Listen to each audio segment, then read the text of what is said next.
Hello and Happy New Year. Normally at the end of every gardening season, I do a video on all the mistakes that I made so that I can share the learnings with other people and I can kind of keep it real on here. This year, I decided to put a more productive spin on that, and I've synthesized everything I learned this year into a brand new plan to have the perfect gardening year in 2025. And I figured I'd share that with you instead.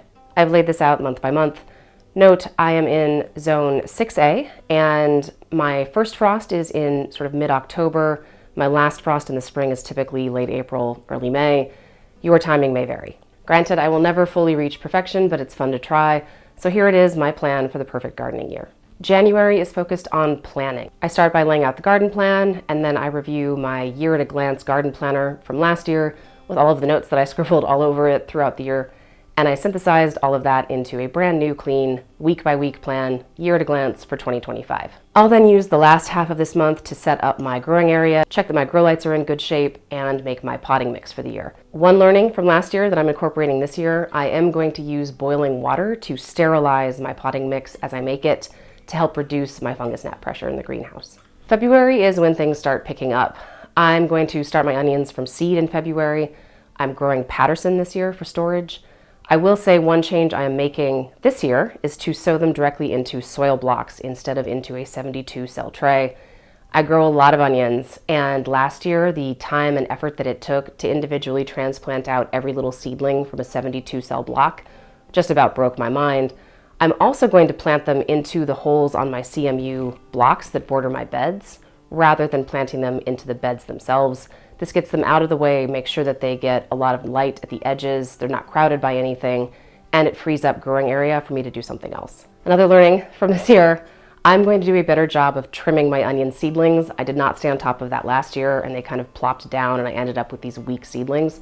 I'm going to trim them, keep them about 3 inches or shorter, and make sure that I get a sturdier onion transplant for when they do go out into the garden. Towards the end of February, I will start my peas in soil blocks to go out in the garden in the spring.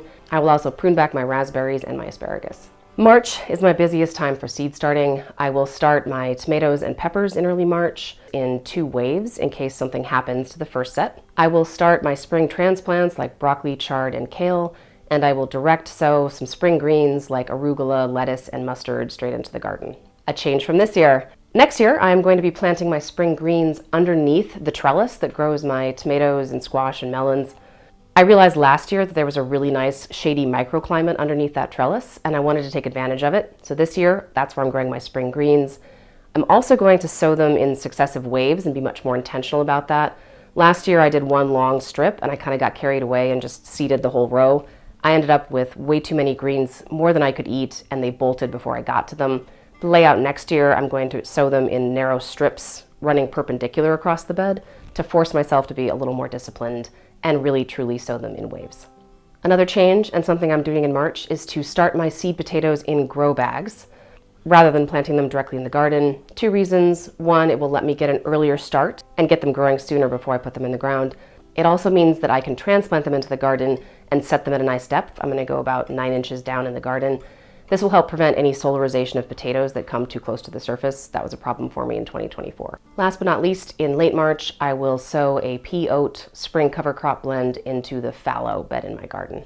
When April comes, I will continue sowing my spring greens under that trellis. It still won't have any crops on it, so there's going to be plenty of light coming in. I will transplant out my onions into the CMU blocks, and I will transplant out my spring broccoli, as well as the greens that require transplanting, like kale or chard. This year, I'm going to add a trellis over my spring broccoli bed.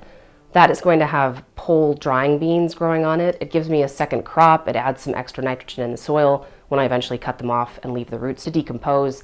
And it also creates a nice shady microclimate eventually as those beans start to take over to help shade the broccoli and prevent bolting as those summer temperatures increase. I'll do a similar trellis over the fallow bed because I might as well get a crop out of it, even though it's fallow, and again, add some extra nitrogen to the soil.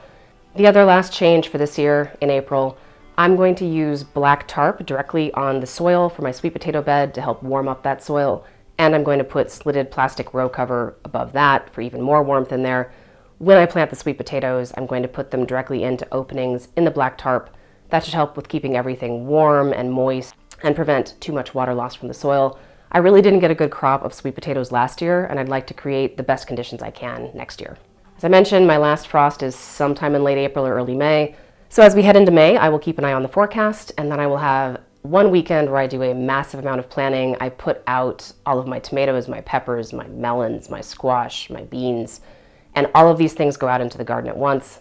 I then immediately am going to underseed all of that with a mustard cover crop. This does two things. It attracts pollinators like crazy. They love mustard. And secondly, I can dig that mustard into the soil at the end of the growing season, and it helps to prevent some of the diseases that can attack crops like tomatoes and peppers in the Solanaceae family. One change this year, I tried a Florida weave last year. I think I just suck at it. Nothing wrong with the technique. I'm sure it's all on me, but it did not work well. So this year I'm going to use nylon netting held against T-posts for all of my paste tomatoes to keep them up off the ground with good air circulation. The other change is that I'm going to plant a pea and oat cover crop under my spring broccoli in May. Once those broccoli have had a chance to size up a little bit, it should help add organic matter to the soil, but also create a shady microclimate under that broccoli and hopefully help keep it a little cooler so that they don't bolt as quickly as temperatures start to increase. When we get to the end of May, I'll be starting my fall and my winter brassica transplants inside. I will also be doing my final sowings of the spring greens under that trellis. Hopefully we're getting some shade by then because the temperatures will start to increase. And then last, by now, that fallow bed that I planted the cover crop into earlier in the spring, that cover crop is ready to get terminated. I will terminate that at the end of the month and put some black plastic over it to help really kill that off. June is not that busy for me. By now everything's in the garden, it's just growing, I'm harvesting. I'm going to take better advantage of that in 2025. And I looked at when I had sort of downtime in the garden and when the weather was pretty nice. I'm going to use that time to build a cold frame and to put in a drip irrigation system. There's only one really main task in June. That's to harvest out the last of the spring broccoli. By then it typically starts to bolt when we're getting later in the month.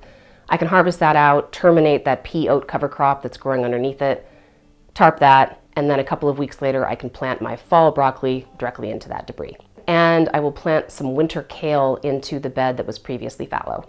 July is another pretty quiet month as far as activities. It's just mostly about harvesting things. I will at this point harvest out the spring crops that were roots, so think beets and carrots.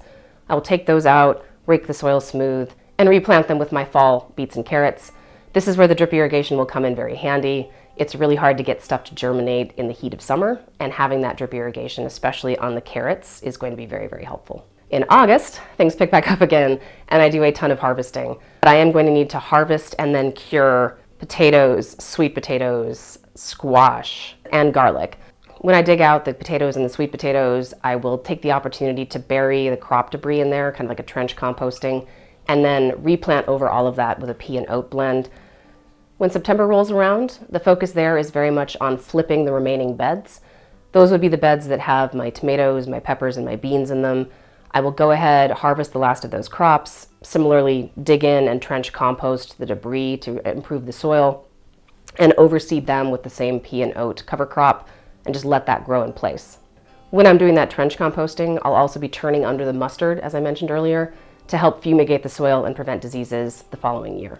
The last task for September is planting a new crop of garlic into a different set of CMU beds that will mature and be harvested in 2026. First frosts come in October.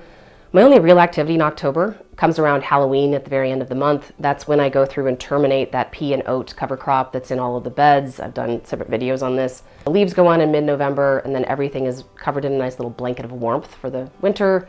Insulated, soil can improve, everything I've dug in there can break down, and hopefully by next year I will have a great garden. So by the time December rolls around, I'll be harvesting Brussels, greens, anything that's left, and otherwise just staying warm by the fire. I am sure that the year will not, in fact, play out this way. I'm sure there will be problems, but hopefully this was a helpful overview of all of the tasks for the year, month by month, how I fit them all together, and how I think about using the downtime in the garden most effectively. I'm sure there's something I didn't cover, something I didn't answer. If you have questions or comments, please leave them below, and I will try and address them in the comment section. Otherwise, I hope everybody is enjoying some downtime, that you're cuddled up and you're warm, planning your gardens, and thumbing through seed catalogs.